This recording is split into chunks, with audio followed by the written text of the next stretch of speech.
Assalamualaikum warahmatullahi wabarakatuh.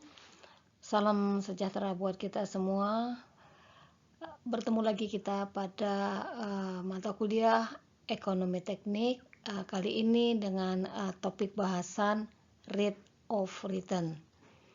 Nah, pada bahasan kita Rate of Return, saya akan membagi menjadi dua video. Untuk video yang pertama ini adalah Rate of Return atau ROR berkaitan dengan IRR atau Internal Rate of Return. Pada analisa Rate of Return, kita akan mengkaji ada 3 bahasan, yaitu Internal Rate of Return atau IRR, yang kedua adalah External Rate of Return atau ERR, yang ketiga adalah Explicit Reinvestment Rate of Return ERRR. Nah, jadi untuk ketiganya ini saya tidak bisa membuatnya dalam satu bahasan video karena nanti akan memakan durasi yang sangat panjang. Oleh karena itu saya akan membagi dua. Di video pertama ini adalah Rate of Return atau ROR berkaitan dengan internal atau IRR. Nanti di video kedua saya akan membahas tentang ERR dan ERRR. Oke, kita lanjutkan pada slide berikutnya. Nah, di sini kita akan membahas pengertian mengenai rate of return tersebut. Apa itu rate of return? Rate of return atau ROR adalah angka yang menunjukkan tingkat pertumbuhan suatu badan usaha. Nah, rate of return juga merupakan alat ukur atau pembanding terhadap inflasi, bunga uang bank atau BUB, dan juga MAR atau Minimum Attractive Rate of Return. Jadi, kenapa dikatakan sebagai alat ukur? Nanti untuk rate of return ini, kenapa dikatakan analisa? Karena nilai dari rate of return akan dibandingkan kepada inflasi atau bunga uang bank atau MAR.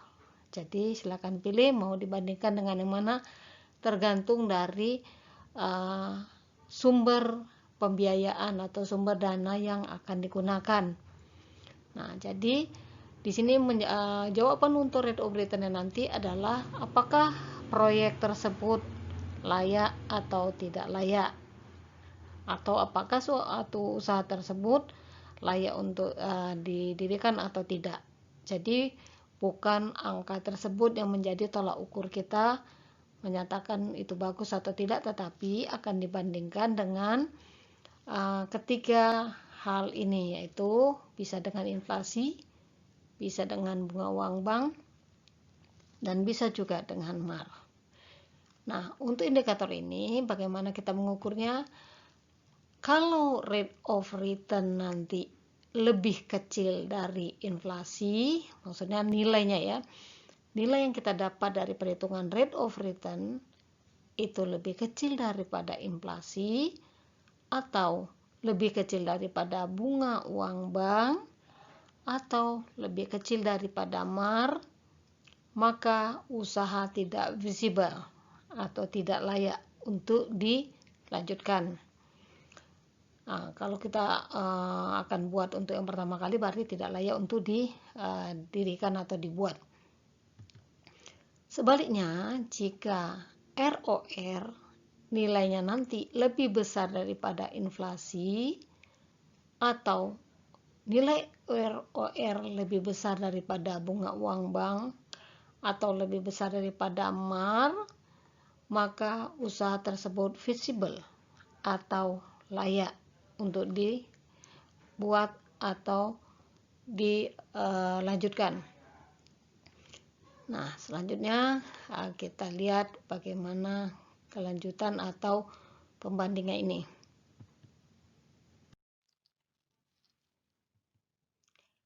Nah, rate of return juga adalah tingkat bunga yang menyebabkan terjadinya keseimbangan antara semua pengeluaran dan semua pemasukan pada suatu periode tertentu.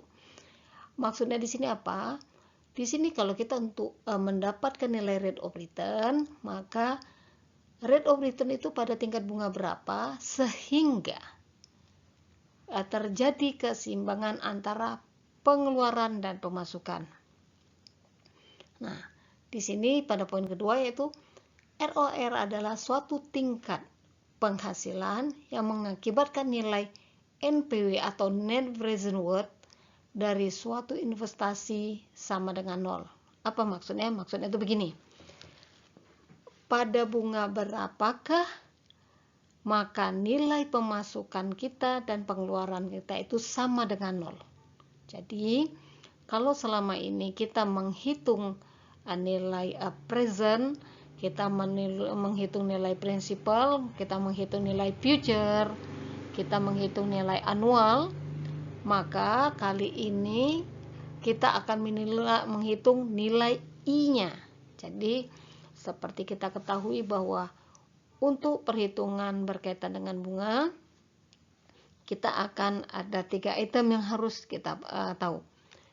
Nilai masanya tersebut, misalnya apakah kita akan tahu nilai prinsipal atau nilai saat ini dari bunga dari uang tersebut, nilai dari berapa waktu yang digunakan atau N-nya, dan nilai I-nya.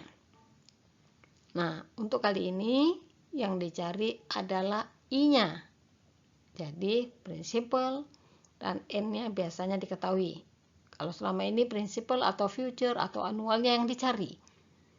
Tetapi, untuk kasus rate of return, yang tidak diketahui adalah I-nya. I itu yang akan dicari.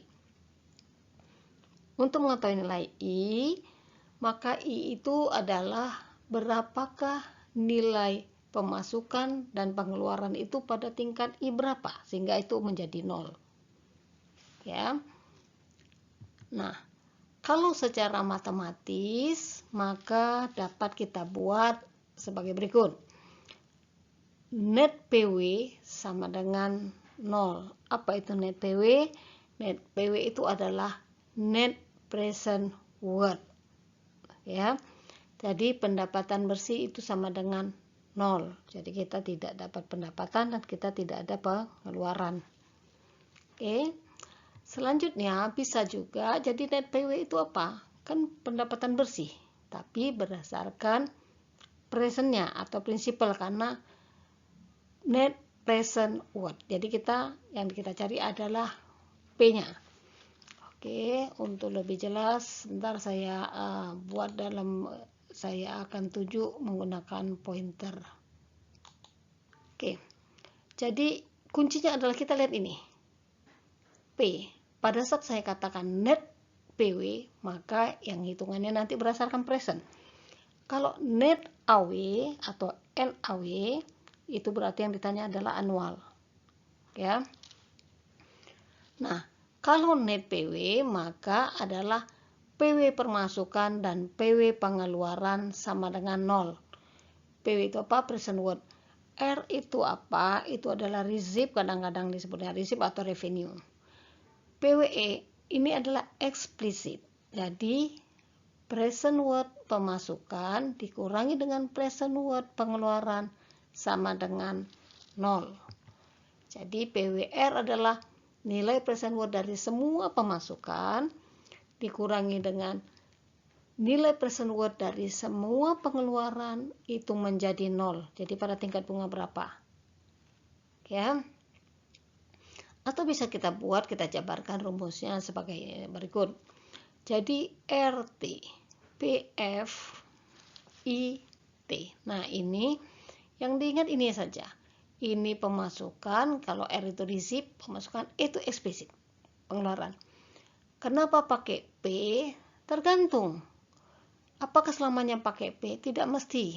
Kalau saya di sini nanti receipt saya itu dalam bentuk tahunan atau annual, dan di sini juga annual, maka di sini tidak jadi P, tetapi menjadi A.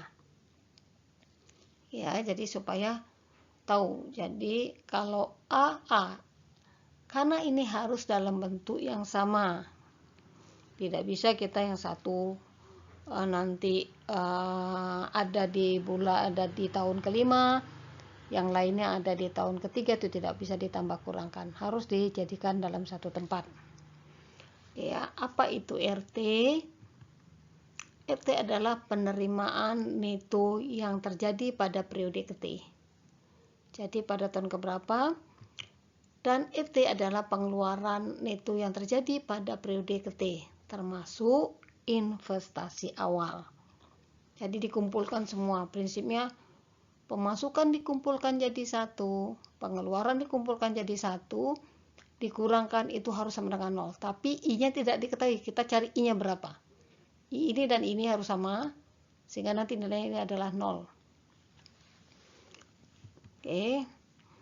Selain menggunakan nilai present word, bisa juga dengan deret seragam, seperti yang tadi saya sampaikan, bahwa apakah tetap harus present, ini juga kan present, ini present, ini present. Apakah harus present saja? Tidak mesti. Boleh pakai annual, boleh pakai future, terserah.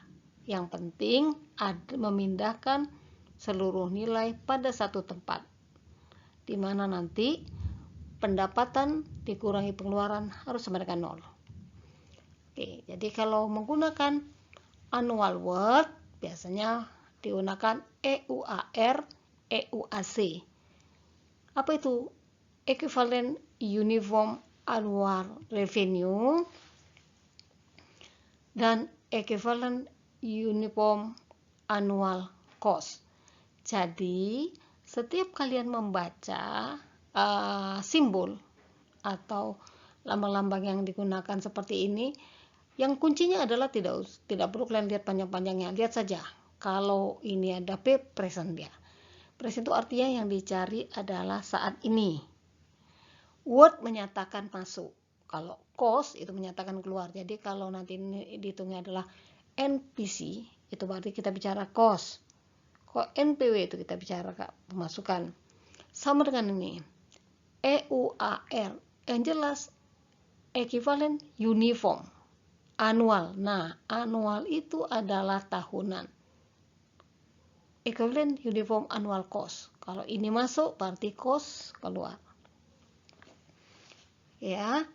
Nah, jadi bagaimanakah ini secara prinsip kalau kita buat dalam suatu grafik atau gambar? Kita lihat pada slide berikutnya.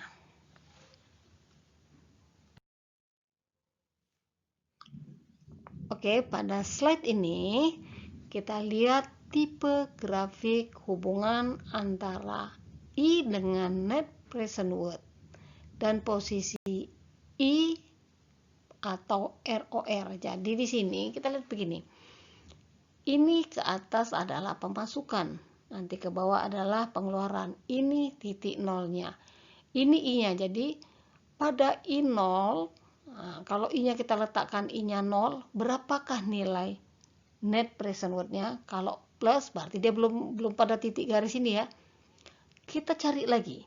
Sampailah nanti dia menyentuh titik pada I berapa, sehingga net PW-nya tidak berada pada positif, tidak berada pada negatif, tetapi sudah pada garis ini.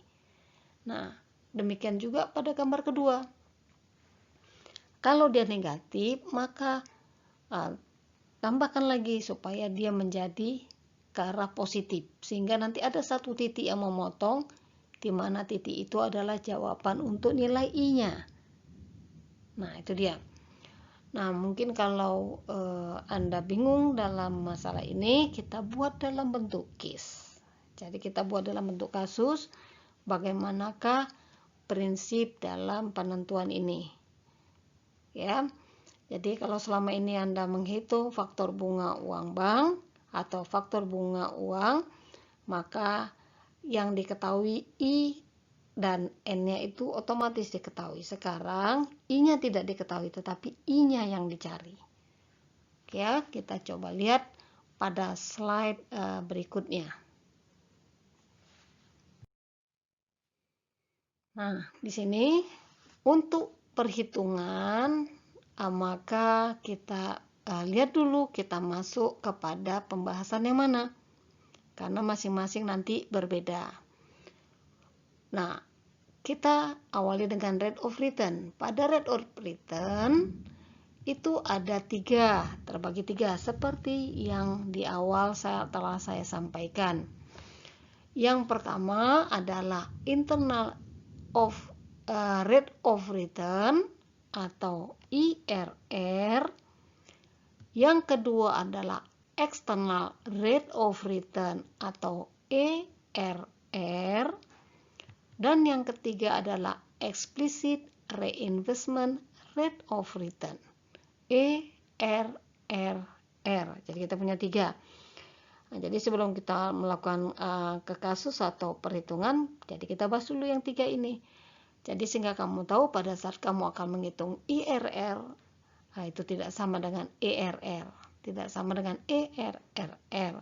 Walaupun nanti untuk ERR dan ERRR akan kita bahas pada kasus di video berikutnya. Oke, selanjutnya, nah, internal rate of return. Apa itu internal rate of return? Yaitu apabila diasumsikan bahwa setiap hasil yang diperoleh langsung diinvestasikan kembali dengan tingkat rate of return yang sama. Nah, maksudnya apa? Maksudnya kalau kita mau menghitung rate of return itu pada case yang kita punya satu usaha, kita akan membuat usaha yang sama. Sehingga kita mengukurnya nanti berdasarkan pertumbuhan yang ada di awal tadi. Nah, sekarang untuk external rate of return itu adalah apabila hasil yang diperoleh diinvestasikan pada proyek lain dengan rate of return yang berbeda. Jadi, kalau tadi IRR, otomatis kita tahu pertumbuhan bunga kita. Nah, itulah yang pada tingkat yang sama dikatakan tadi. Jadi di sini tingkat yang sama. Nah, kalau IRR, otomatis dia berbeda. Jadi kita punya satu usaha dan kita akan menginvest pada usaha yang berbeda, sehingga akan menggunakan rate of return yang berbeda. Nah, bagaimana dengan explicit investment rate of return? Ini digunakan untuk permasalahan yang ada pada investasi lump sum tunggal yang diikuti dengan aliran kas neto positif seragam pada akhir setiap periode selama umur proyek atau investasi tersebut. Nah, yang biasanya digunakan ini jarang digunakan ERRR pada case khusus. Yang biasa digunakan itu adalah IRR dan ERR. Jadi sesuai dengan urutannya. Yang paling banyak digunakan adalah IRR. Biasanya orang punya satu investasi dulu. Nah, ERR untuk kasus kedua ini jarang kita temukan, tapi mungkin pada kasus-kasus tertentu saja. Nah, oke. Nah, selanjutnya IRR itu nanti kita akan menghitungnya itu ada dua lagi untuk perhitungan IRR. Jadi IRR before tax dan IRR after tax. Maksudnya adalah kita menghitung IRR sebelum pajak dan IRR setelah pajak. Nanti akan berbeda.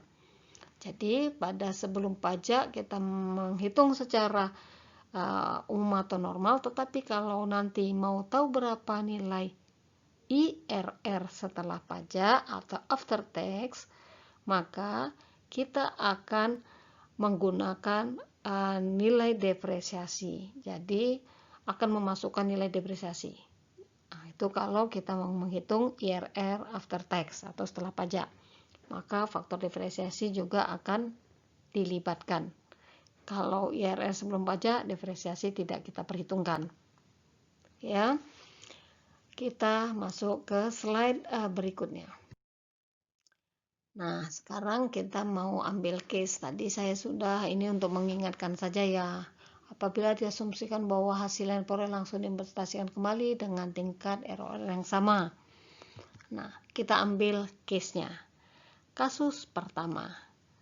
Jadi nanti kita akan punya beberapa kasus supaya untuk pembanding. Selanjutnya nanti Anda boleh melihat kasus-kasus di luar ini untuk Anda cobakan.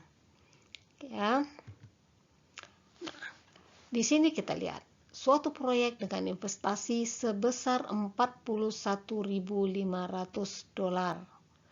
akan menghasilkan $19.920 tiap tahun. Dari penghasilan tersebut dikeluarkan biaya-biaya operasi dan pemeliharaan sebesar $8.300 dan pajak perseroan $620 dan $205 untuk asuransi. Proyek ini ditaksir akan berumur 5 tahun dan tidak memiliki harga akhir. Diharapkan proyek tersebut akan memberikan profit keuntungan paling sedikit 8%. Hitunglah IRR. Apakah harapan tersebut tercapai? Nah, yang perlu saya jelaskan di sini adalah yang pertama kita punya investasi 41.500. Investasi itu keluar ya, itu pengeluaran di awal investasi, di awal periode. Oke ya. Nah, akan menghasilkan $19.920 tiap tahun. Ini annual. Ingat ya. Ini menghasilkan berarti pemasukan. Selanjutnya, dari yang pemasukan ini, maka dikeluarkan biaya-biaya operasi dan pemeliharaan. 8.300. Kalau operasi dan pemeliharaan itu biasanya adalah tahunan. Oke ya, jadi tiga-tiga ini, pajak juga tahunan, asuransi juga tahunan. Oke ya, kita keluarkan nih setiap tahun 8.300 untuk pemeliharaan dan operasi, pajak perseroan 620, 205 untuk asuransi. Ya, berarti ini pemasukan tahunan, ini pengeluaran tahunan, pengeluaran tahunan, pengeluaran tahunan. Nah, ini investasi di awal periode. Nah, proyek kita lihat umur 5 tahun. Sudah, harga akhir tidak ada. Nah, intinya lagi adalah akan memberikan profit paling sedikit 8%. Jadi artinya ini yang akan kita bandingkan nanti. Ini indikatornya. Apakah rate of return kita sesuai harapan itu atau tercapai? Jadi kalau nanti IRR kita di bawah 8%, berarti itu tidak tercapai. Kenapa? Karena kita berharap paling sedikit 8%. Jadi kalau IRR-nya nanti kurang dari 8%, ya berarti invisible, tidak layak. Jadi sebaiknya tidak dilanjutkan. Kalau nanti IRR-nya lebih dari 8%, maka dikatakan itu layak. Ingat ya kata kuncinya ini ya. Nah, selanjutnya kita coba buat penyelesaiannya. Diketahui tadi investasi 41.500, transaksi income tahunan, berarti transaksi yang terjadi adalah pemasukan tahunan. Ini dia ya, kita pindahkan. Pengeluaran outcome tahunannya, ini dia.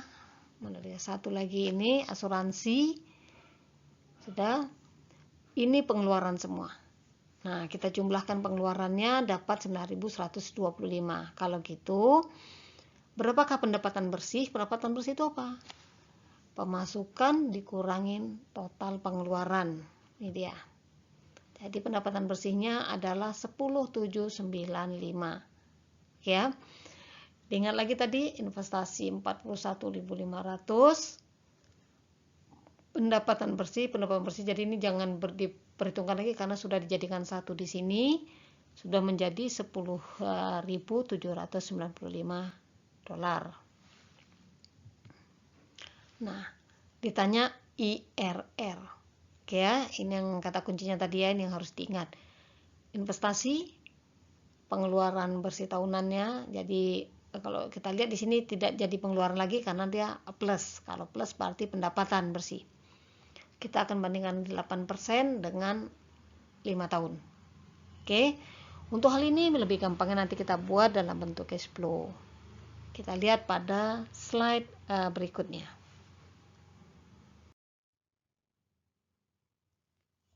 Nah, di sini kita buat diagram aliran kasnya dulu. Nah, dia diagram cash flow-nya.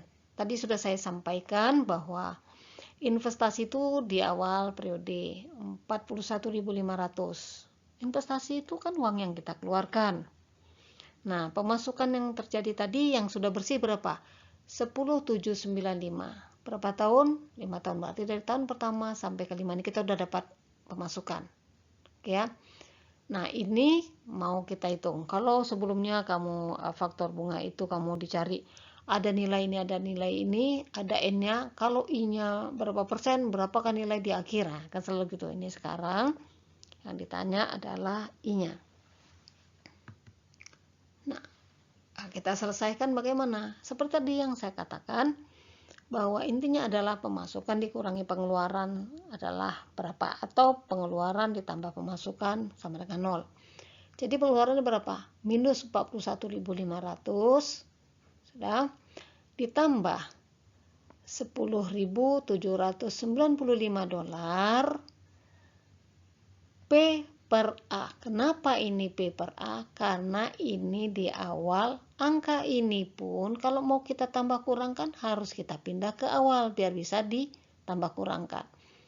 Apakah harus dijadikan di awal saja? Tidak. Nanti Anda silakan coba. Anda coba saja nanti. Kalau Anda mau menjadikan anual, maka ini Anda pindahkan ke A. Yang ini jangan difaktorkan lagi. Jadi Anda bisa buat minus 41.500 dolar dikali dengan faktor bunga A per P, karena dia mau dijadikan A per P I persen 5 tahun ditambah 10.795 sama dengan 0. Nanti silakan kalau Anda ingin mencobanya. Nanti ya, kalau saya ingin yang anualnya ini saya pindah ke P. Nanti Anda silakan coba. Yang P-nya yang dianualkan, baru nanti ditambah kurangkan. Apakah nilainya sama? Anda silakan coba. Mestinya itu akan sama. Ya. Kita lanjutkan. Nah, jadi saya tinggal pindahkan saja. Saya mau menghitungkan ini. Jadi, yang 10-nya ini saya pindahkan ke kanan. Yang ini saya jadikan pembagi. Jadi dapatnya 3.000. 3, bukan 3.000 ya.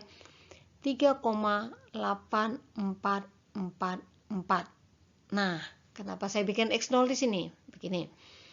Sekarang kalau sudah dapat seperti ini, Anda tinggal buka tabel bunga. Ya, tabel bunga uang. Lihatlah pada faktor P per A. Ini kan faktor uangnya ya. Lihatlah pada faktor P per A untuk 5 tahun. Lihatlah yang punya nilai 3,844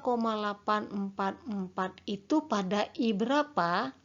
Nah gitu. Kalau selama ini kan tidak. Ini ada, I ada, ini ada. Anda cari ininya. Kan gitu ya. Anda baca di tabel ininya. Karena ini sudah diketahui, ini diketahui, ini diketahui. Maka Anda cari ini. Sekarang kebalikannya. Anda silakan lihat faktor P per A pada I berapakah untuk 5 tahun yang nilainya 3,8444. Ya. Dalam hal ini, saya tidak menemukan nilai ini di tabel. Sehingga saya akan melakukan konversi nilai. Karena tepat 3,844 itu tidak ada. Kalau ada, saya langsung akan jawab. Berarti I-nya adalah sekian persen. Tapi karena tidak ada, maka saya interpolasikan nilainya. Bagaimana caranya? Salah satu cara saya buat begini. Dari tabel bunga uang, tapi lihat ya untuk present worth P per A. jangan nanti ambil paper F, karena saya di sini pakai paper A.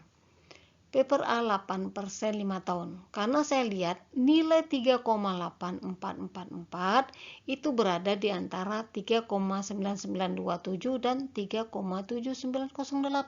Karena tepat segini tidak ada. Jadi saya cari di antaranya. Jadi 3,9927 kan sudah lebih dari ini. 3,7908 kan di bawah ini. Jadi ini berada di antara kedua ini. Ya. Kalau gitu 3,9927 itu pada I berapa? Pada I 8%. 3,7908 ini pada I berapa? Pada 10%. Jadi yang jelas saya tahu jawabannya nanti I-nya berapa? I-nya di antara 8 sampai 10%. Itu jawabannya nanti. Oke ya. Bagaimana cara saya menginterpolasinya? Begini. Saya punya satu rumusan. IRR, I adalah sama dengan IRR. Sama dengan I2 kurang X0 kurang X2 dibagi dengan X1 kurang X2 dikali dengan selisih antara I1 ke I2. Ini selisihnya ya. Jadi yang penting ini tidak akan negatif karena selisihnya. Oke. Nah, selanjutnya saya ambil I sama dengan saya ambil 10%. 10% dikurangin 3,844. Jadi ini 10%. I2-nya berapa? I2 10%. X0-nya mana? Ini dia. 3,844. X2. Ini dia X2. 3,7908. Dibagi dengan X1. X1 ini dia 39927. X2-nya 37908. Dikali dengan berapa selisih ini? 10 kurang 8%. Nah, silakan hitung. Dapatlah nilainya adalah 9,47%. Oke. Nah, kalau begitu apa kesimpulannya? Ini kita sudah dapatkan IRR-nya. Nah, kesimpulannya adalah karena rate of return kita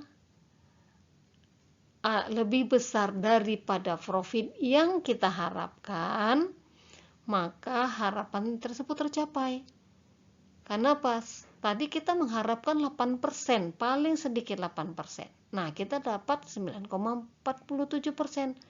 Otomatis lebih dari yang kita harapkan. Maka proyek tersebut atau usaha tersebut dikatakan layak. Oke. Nah, selanjutnya kita bikin case dengan cara yang berbeda lagi atau case yang berbeda. Ini adalah case yang simple. Kita cari yang menggunakan trial and error. Kita lihat pada slide berikutnya.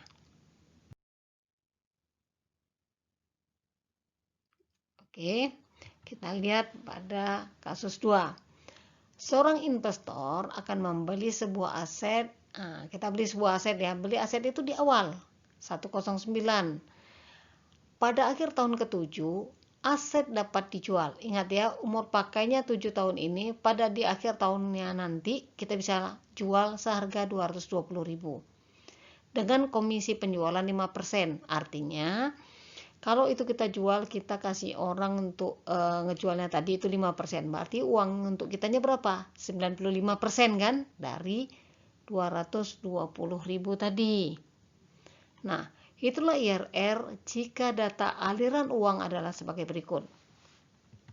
Nah ini dia. Aset tersebut nanti di tahun 0 tidak ada pemasukan, tidak ada pengeluaran ya, karena kita baru beli. Ini aja keluarkan duit untuk beli asetnya saja. Di tahun pertama kita terima sudah dapat penerimaan 15.000, tapi kita ada pengeluaran 5.000. Di tahun kedua ada penerimaan 18.000, pengeluarannya 5.500 dan seterusnya. Ini datanya. Ya. Ini data. Baiklah, dari yang persoalan tadi kita akan coba selesaikan. Yang kita ketahui adalah bahwa tadi pengeluarannya dan pemasukannya beda-beda nilainya. Tidak semudah dengan persoalan pada kasus pertama kita. Nah, dengan cara seperti itu kita harus membuat satu tabel untuk lebih memudahkan perhitungan. Nah, nilai yang ada tadi kita pindahkan. Nah, income tadi kita pindahkan nilai-nilai income-nya tadi. Oke ya. Outcome-nya juga kita pindahkan. Nah, hanya saja di tahun ke-7 kenapa saya ini berbeda? Karena tahun ke-7 tadi itu sebetulnya nilainya bukan nilai 226. Ingat ya. Bukan 226, tetapi tadi adalah nilainya hanya 17.000. Terus nih 226 dari mana? Lihat tadi kita kan tadi sudah disampaikan bahwa di akhir masa pakai atau di tahun ke-7, tadi dikatakan di akhir tahun ke-7 kita akan bisa jual aset dengan komisi penjualan itu adalah 5%. Berarti untuk kitanya berapa? 95%. Jadi harga asetnya tadi berapa? 220.000. Jadi 220.000 dolar dikalikan 0,95. Ini kan yang punya kita. Ditambahkan berapa tadi nilai income di tahun ke-7? 17.000. Nah, itulah jadinya kenapa ada 226.000. Oke ya. Kalau nilai ini tadi tinggal pindahkan saja ini. Ini pindahkan dari tabel yang ada outcome-nya. 109 ini adalah nilai dari aset tersebut. Aset tadi. Ini, jadi dia juga negatif. Selanjutnya kita hitung net income. Net income itu dari mana? Pemasukan dikurangi pengeluaran, isikan di sini. Jadi yang ini otomatis negatif ya, karena outcome-nya ini 15.000 kurang 5.000, 10.000, 18.000 kurang 5.500, 12.500 dan seterusnya. Ini jadi seperti ini. Nah, sekarang bagaimana kita tahu untuk nilai I-nya? Nah, kita bisa gunakan yang gampangnya kalau seperti ini sebaiknya lakukan dengan, karena ini beda-beda ya. Nilai ininya tidak beda. Tapi kalau ini semua nilainya sama, misalnya 10.000 semua sampai sini, lebih bagus ini pakai paper A. Tetapi karena ini beda-beda, lebih bagus paper F. Ya. Nah, kita coba dengan I 18%. Jadi saya coba-coba. Inilah yang dikatakan trial and error. Jadi kenapa 18%, Bu? Ya tidak apa-apa, kalian mau buat 10% boleh, mau buat 20% tidak apa-apa. Coba saja. Jadi pada saat saya buat 18%, saya pindahkan faktor bunganya sini. Nilai bunganya itu saya pindahkan. Dari situ selanjutnya saya hitung net PW. Net PW ini dari mana? Nilai net income dikalikan dengan bunga ini. Jadi min 109 dikalikan 1. Ini dia. Selanjutnya 10 dikalikan 0,8475. Ini dia 8.475 dan seterusnya ya. Jadi nilai ini adalah nilai net income dikali bunga, nilai bunganya. Selanjutnya saya jumlahkan, dapatlah 3.925. Sudah? Terus bagaimana saya menentukan ini? Ingat, untuk mendapatkan interpolasi nanti dengan cara trial and error, kita harus buat satu plus, satu negatif. Jadi ada nilai positif dan negatif. Jangan dua-dua plus, itu tidak bisa kita, kan kita mau menentukan pada titik berapa nilainya nanti menjadi 0. Jadi harus plus dan minus. Kalau nanti ini ternyata dijumlahkan minus, maka yang satu lagi harus plus. Ingat ya. Nah, kenapa saya tambahkan saya di sini 18 ini 20? Karena yang saya pahami bahwa semakin besar nilai P per F ini, semakin besar bunganya, maka nilai yang ada di dalam faktor bunga kecil. Contohnya gini, ini 18%, nilai tahun pertamanya 8475, tapi kalau 20% 8333, lebih kecil. Kenapa saya kecilkan ini? Karena saya tahu di sini saya dapat plus. Negatif dikurang plus plus plus, saya masih plus. Jadi saya harus kecilkan ini supaya menjadi negatif. Ya. Nah, nilai ini saya masukkan dari ini tabel. Selanjutnya saya kalikanlah faktor bunga ini dengan nilai net income. Jadi yang ini dikalikan dengan kolom ini dapat hasil ini. Saya jumlahkan sudah dapat negatif. Jadi yang penting satu positif, satu negatif. Kalau belum negatif, hitung lagi. Ganti lagi supaya satu positif, satu negatif. Kalau di sini negatif, usahakan di sini positif. Jangan dua-dua negatif. Nanti ya. Selanjutnya saya interpolasi. Nah, interpolasinya adalah tidak sama dengan yang tadi. Kalau yang tadi kan faktornya kan kita tinggal lihat aja sudah tahu I-nya. Ini kan I kita positif negatif 2I, kalau tadi kan satu saja. Nah, IRR sama dengan persen pilihan ditambah net PW pilihan dibagi total net PW dikali dengan selisih persen trial and error. Nah, saya kasih saja langsung begini. Saya tinggal pilih, saya mau pilih yang mana? Apakah saya mau pilih, ini kan persen pilihan, saya mau pilih yang 18% atau 20%, terserah, tidak apa-apa. Kalau saya pilih 18%, maka saya isi di sini 18%, maka net PW pilihan yang di atas ini adalah yang net 18%, 3,925. Tapi kalau saya nanti persen pilihannya saya pakai yang 20%, maka di sini adalah minus 6,051. Oke ya, sehingga nanti berarti 20 kurang jawabannya. Kalau ini kan 18 tambah, karena ini plus ya. Ya, karena nanti apa? Nilai I kita itu akan berada di antara 18 sampai 20. Itu dia. Jadi nggak mungkin nanti ini 18 jadi kurang di sini. Nggak mungkin jawaban saya 17%, tidak mungkin. Dia akan berada antara 18 sampai 20%. Ya. Total net PW itu saya tinggal tambahkan aja, ini tetap dijumlahkan. Oke. Nah, selisih trial and error adalah tidak ada negatif positif. Ini kita tinggal selisihnya, namanya selisih saya itu saya tinggal yang besar kurang yang kecil. Ini seperti ini. Selanjutnya saya hitung. Jadi dapatlah di sini IRR-nya adalah 18,79%. Jadi nanti jangan ada yang membuat trial and error 18 sama 20%, tetapi jawaban IRR-nya nanti misalnya 17,8%. Nah, kenapa? Kok bisa begitu? Kok di sini 18 sampai 20 kok jawabannya di bawah ini? Atau nanti jawabannya menjadi 21, sekian misalnya. Itu juga sudah pasti salah. Ya. Nah, jadi jawaban kita adalah IRR-nya adalah 18,79%. Oke. Nah, sekarang kita coba, tadi kita sudah ada bahas IRR itu ada dua, IRR before tax atau sebelum pajak, IRR after tax setelah pajak. Nah, dua kasus kita, kasus 1 dan kasus 2 ini adalah IRR before tax, sebelum pajak. Karena apa? Karena saya tidak mempertimbangkan depresiasi. Oke ya.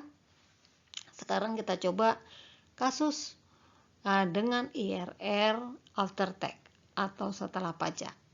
Kita lihat pada slide berikutnya. Oke.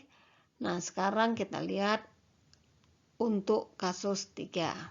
Nah, ini kasus 3 kita.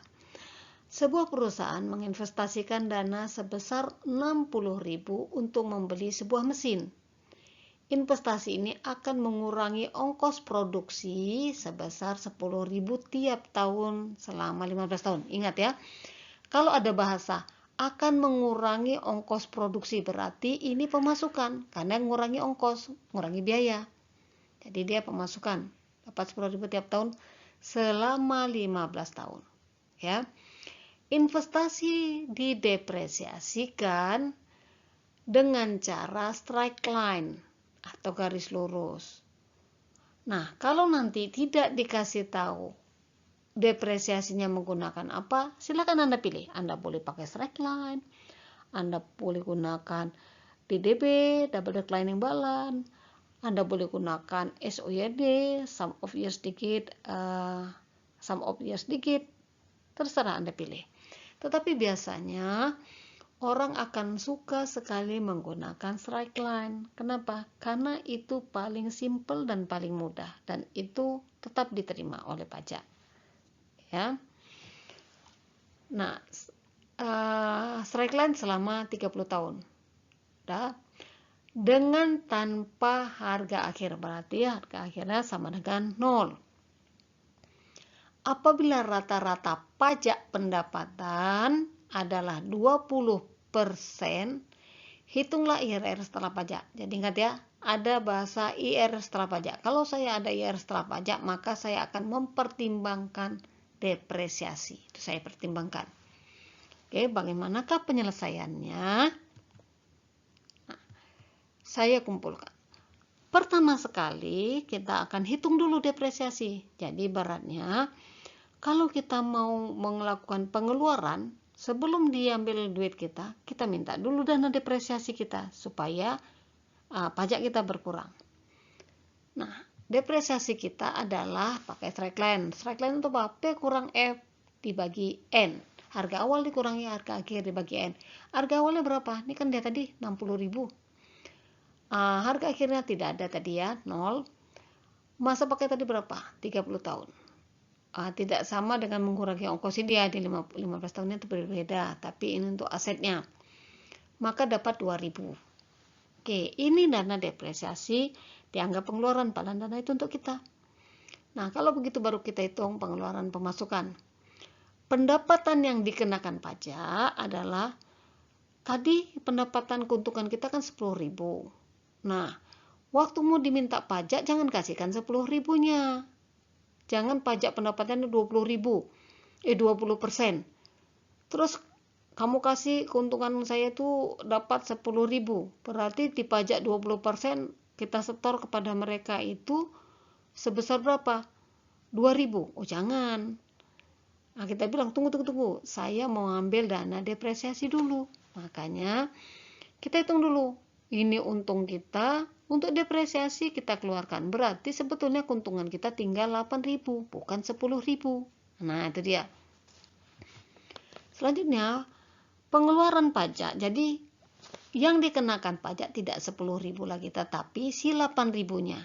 Jadi, 20% itu dikali 8.000. Dapat $1.600. Jadi, setor pajaknya bukan 2.000, bukan 10.000 dikali 20%, jadi 2.000, bukan, tetapi 20% dari 8.000, bukan 20% dari 10.000. Ingat ya. Nah, selanjutnya, kalau begitu berapa pendapatan bersih? Pendapatan bersih adalah pendapatan kita yang awal tadi berapa? 10.000. Dipotong pajak 1.600, tinggallah 8.400. Jadi inilah pendapatan bersih kita. Ingat ya, ini investasi, ini pendapatan bersih. Ingat kasus 1. Jadi ini sama dengan kasus 1, tetapi kita mempertimbangkan setelah pajak. Ya. Nah, selanjutnya kita buat lebih gampangnya, kita buat dalam bentuk cash flow. Jadi ini investasi 60.000. Pemasukan dari tahun pertama sampai 15 adalah 8.400. Oke. Selanjutnya kita hitung. Nah, 60.000. Nah, seperti tadi, ini minus kan? Minus 60.000 ditambah ini pemasukan 8.400 P per A. Karena apa? Karena ini mau saya pindah ke depan. Tapi nanti kalau kamu, seperti tadi saya bilang, nanti silakan Anda coba. Yang ini yang pindah ke anual. Jadi P per A persen 15 tahun sama dengan 0. Nah, selanjutnya kita hitung P per A persen 15 tahun. Nilai ini dari mana? Ini dari hasil 8.400 dibagi 60. Karena ini pindah ruas ke kanan. Ini jadi pembaginya. Ini dia. Selanjutnya sama dengan kasus pertama tadi. Yaitu kita tinggal interpolasi saja. Kita lihat nilai 71429 pada 15 tahun tadi dapat I-nya berapa. Nah, seperti itu. Ya. Nah, hasil interpolasi tabelnya adalah, nah kita masukkan lagi seperti tadi interpolasi. Kita lihat hasilnya adalah ini dia. 11,13%. Nah, ini dia ya. Karena tadi kita nggak mau bandingkan, ya kita nggak usah kasih kesimpulan. Tapi kalau biasanya nanti akan ada pembandingnya. Ini dana mau didapat dari mana? Kalau dari uang bank, pinjaman bank, maka kita bandingkan ini sama bunga bank yang kita pinjam tadi. Jadi kalau misalnya untuk membeli ini semua itu pakai pinjaman bank. Nah, pinjaman bank itu dibungakan berapa untuk kembalikannya? Misalnya dibungakan dengan bunga 15% per tahun. Nah, kalau IRR kita ternyata cuma 11,13%, maka ini nggak layak. Ya, maka sebaiknya investasi tadi tidak dilakukan, atau kalau mau dilakukan jangan pakai pinjaman bank. Nah, pakai misalnya dana sendiri. Nah, atau dengan cara pinjam yang tidak bunganya tadi tidak sebesar bunga bank tadi. Ya. Nah, berikutnya lagi kita lihat pada kasus yang terakhir. Jadi saya ambil tadi kasus pertama itu dan kedua adalah before tax, yang ketiga dan keempat saya bikin after tax. Nah, kita lihat pada slide berikutnya lagi ya. Nah, ini dia pada kasus yang keempat. Nah, sebuah mesin dengan investasi 12.000 diperkirakan akan berumur 8 tahun. Nah, dia ini investasi, pengeluaran di awal periode. Masa pakai 8 tahun dengan harga akhir 1.200 dolar. Dan diduga akan memperoleh pendapatan sebelum pajak sebagai berikut. Nah, ini dia. Jadi, pengeluaran kita ini dia. Oke.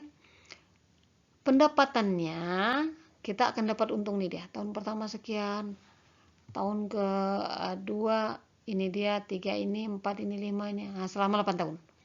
Harga akhir nanti itu 1.200 dolar. Ya. Nah, selanjutnya kemudian akan dicari suatu rate of return setelah pajak pendapatan dengan tax rate 30%. Atau dengan pajaknya tadi 30%. Depresiasi menggunakan metode straight line. Jadi kalau nggak pakai straight line, iya boleh-boleh saja. Kalau nggak ditentukan ya, saya mau cari yang simpelnya saja. Nah, selanjutnya bagaimana penyelesaiannya? Seperti yang tadi, kita hitung dulu depresiasinya supaya bisa mengurangi pajak. Depresiasinya pakai straight line. Berapa harga awal? Harga awal 12.000. Harga akhirnya berapa? 1.200. Berapa lama? 8 tahun. Berarti kita punya depresiasi tahunannya adalah 1.350. Oke ya. Ingat, ini yang harus Anda ingat ya. Investasi 12.000, 8 tahun, ini masuk sampai 8. Oke ya. Di tahun ke-8 kita ada pemasukan 1.150. Nanti kita ada pemasukan lagi nih ya.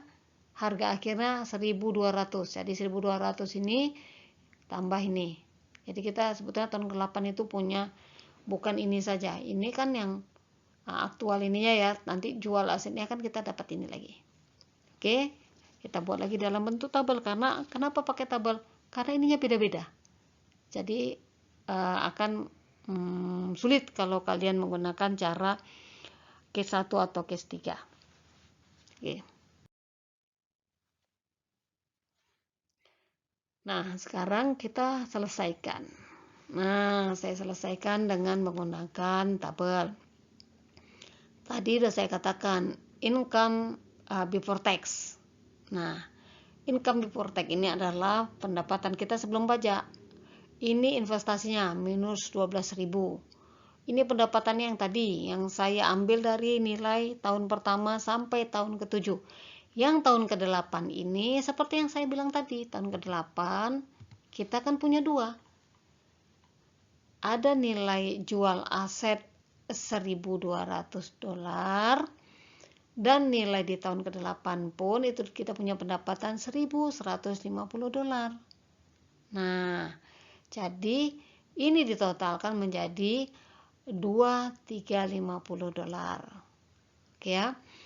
Selanjutnya kita lihat depresiasi. Depresiasi kita tadi berapa? 1.350. Nah, depresiasi itu karena straight line, maka depresiasinya tetap setiap tahunnya. Beda kalau nanti kita pakai misalnya DDB, maka ini akan beda-beda. Ya. Income yang kena tax. Oke ya, jadi pendapatan yang kena pajak itu adalah kita kurang ini dulu. Ini nilai kita ini tadi kita kurangkan dengan depresiasi. Karena mau dipajak, jangan kasih yang ini. Ini dipajakkan langsung, nanti dipajak 30% besar. Jadinya kita punya pajak. Jadi kurangkan dulu sama depresiasi. Jadi nilai income before tax dikurangi dengan depresiasi itu menjadi income yang kena pajak. Ini dia hasilnya. Sudah? Hasil ini selanjutnya kita pajak.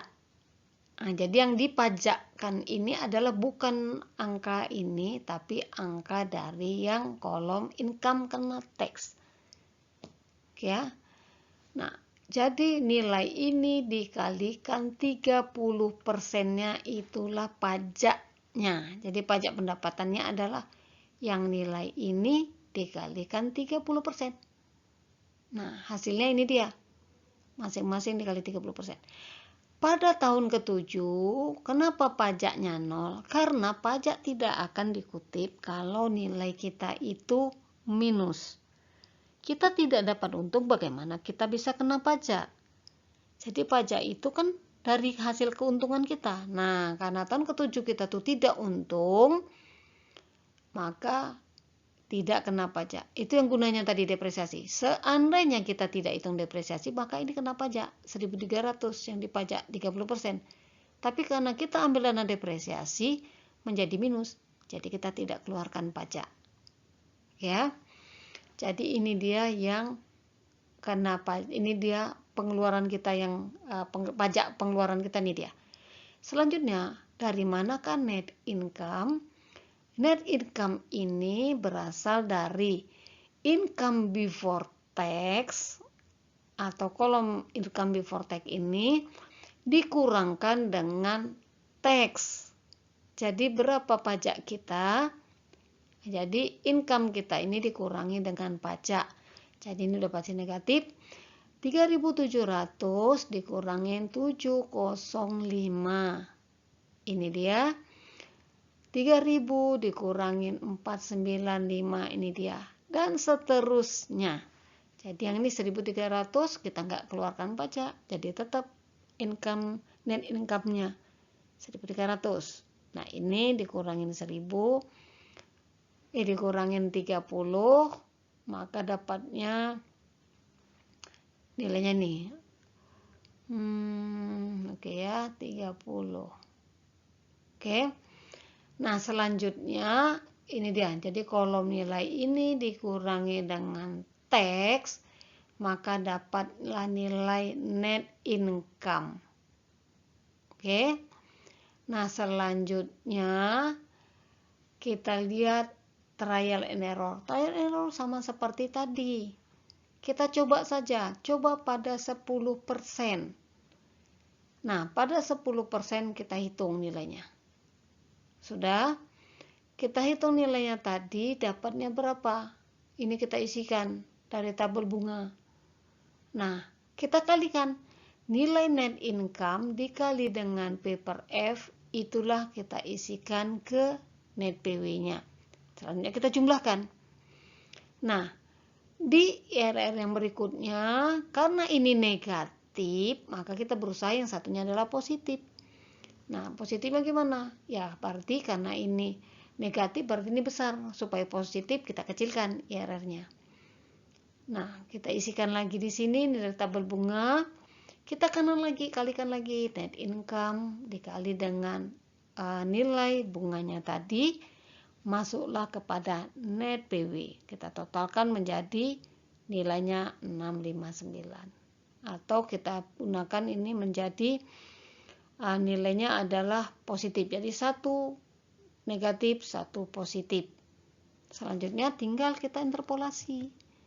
Nah, interpolasi sama dengan seperti case 2 kita. Hitungkan lagi, kita ambil yang misalnya kita mau ambil yang positif, berarti ambil 6%. Nah, seperti itu. Nah, selanjutnya berapa dapat nilainya? Nilainya adalah 7,66%. Nah, itu dia tadi. Jadi, inilah pembahasan kita mengenai rate of return. Kita punya 4 case.